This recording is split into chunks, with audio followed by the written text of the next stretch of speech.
thank you to WZZM for sharing our story and helping us reach more and more people. We are definitely excited for that. So if this is your first time to this webinar, welcome. A little heads up of how this will work.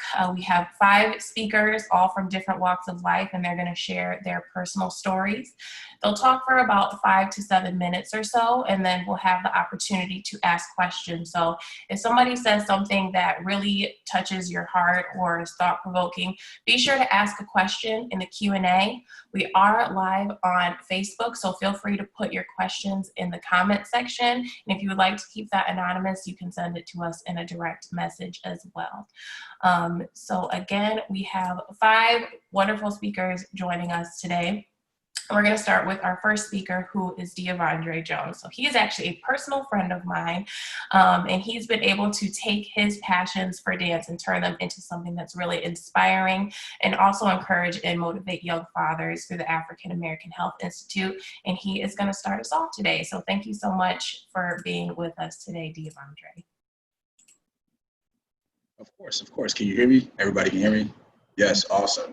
Well, I'll start my time. Hello, everyone. Again, my name is Deavondre Jones. I'm super excited to be here and chat with you guys.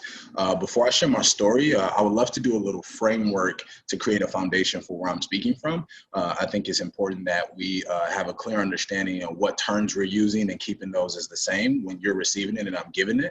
And so I'm going to talk about racism from a macro and a micro level, and then I'll share how that plays into my story. So from a macro level, when I look at the problem, I see the problem as we don't accurately define racism. And so therefore, it's a very elusive solution on how to fix it.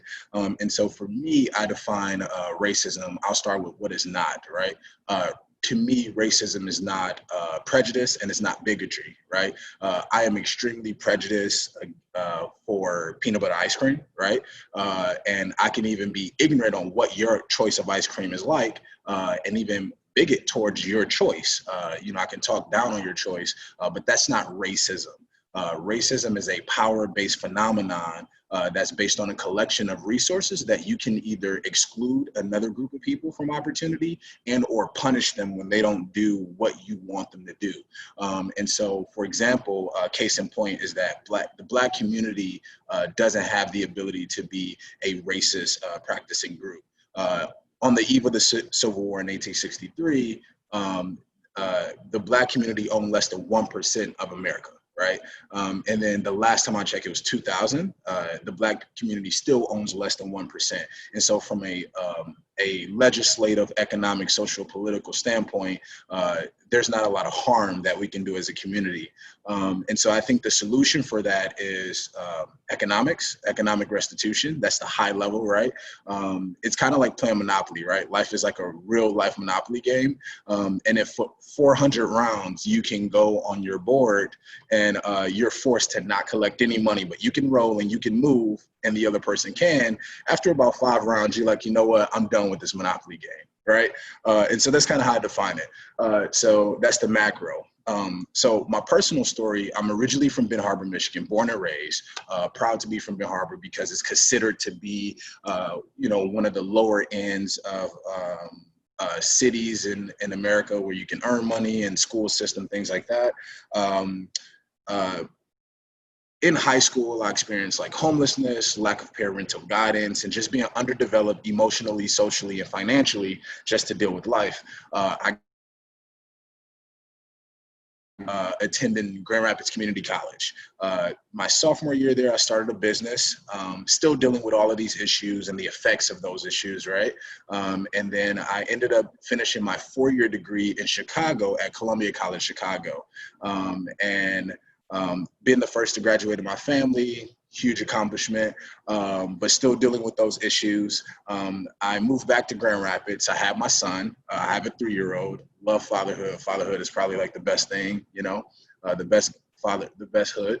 And then now I do 2 things. Yeah. So I work at Grand Rapids African American Health Institute. I run a fatherhood program under Strong Beginnings, and it's focused on African American men. And we do case management and home visiting, and we just kind of help them navigate fatherhood. So I love that. And the other side, I'm a dancer. I own a company called Dance Fire. So we do two parts, dancing and marketing. We have the, come here, sir. We have the classes that we do. I travel, perform, and, teach classes. But then also we have the marketing where we do the content production and we build brands for businesses and things like that. Yeah. So that's kind of like my story. The last thing I'll hit on, because we're at 4 minutes right now, is I talked about the macro problem and solution. Now I want to talk about micro and how it kind of deals with us. From a micro standpoint, I think defining it as, I think what continues to uphold racism is unconscious bias. And so it's this idea that, again, I'll go back to the ice cream because I'm super big on that. I prefer peanut butter ice cream over everything, right? And so anything that has peanut butter in it, I'm gonna unconsciously be on that side, right? If you're wearing that color, if you're talking about cookies, that's my unconscious bias. But I could even be ignorant to the idea where when it comes to chocolate, if that's your choice, I'm going to now demonize that unconsciously, right? I'm like, oh, that sucks, that's blah, blah, blah. So that unconscious bias, I think, is what plays out in our everyday life, hiring, housing, economics, judicial system. And so I think the solution to unconscious bias is the exact opposite. Unconscious would be awareness and conscious, and bias would be intentionality, right? So being aware of your intentionality to be anti-racist. And so some of the resources I'll share, because we're at 5 minutes right now, is Anti-Racist, the book.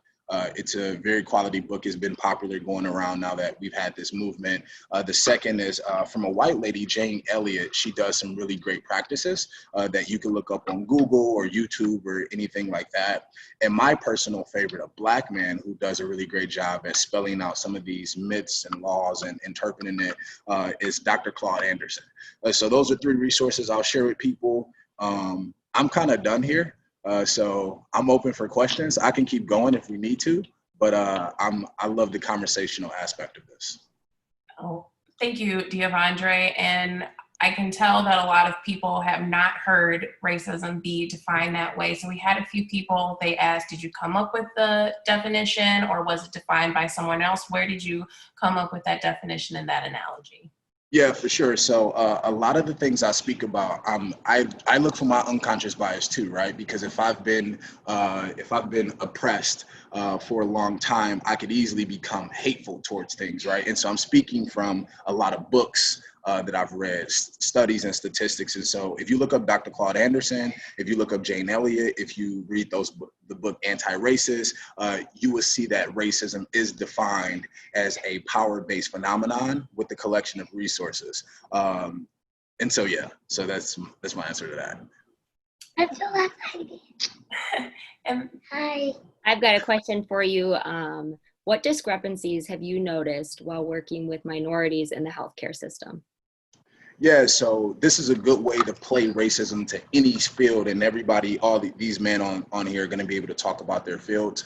In the healthcare system, racism plays directly into that. We have a lot of inequities or inequities in results of healthcare. So whether that's childbirth, whether that is the way that we're treating diseases, Black women are 2 to 3 more times likely to have failed childbirths, to even survive a pregnancy.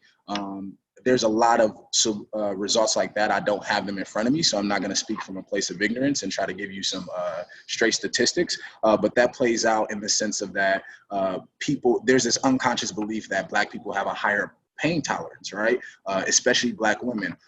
There's this belief that Black people don't know what they're talking about when it comes to diagnosing themselves. And so sometimes that leads into inequalities in the health outcomes, and health outcomes is how we define the success of our healthcare institutions. And so there's a lot of those. well, thank you so much. And I appreciate all. It was very, very educational, I would say. So thank you so much. And I'd like to get Sarah to help us introduce our next speaker. Thank you. Daddy, what did you say?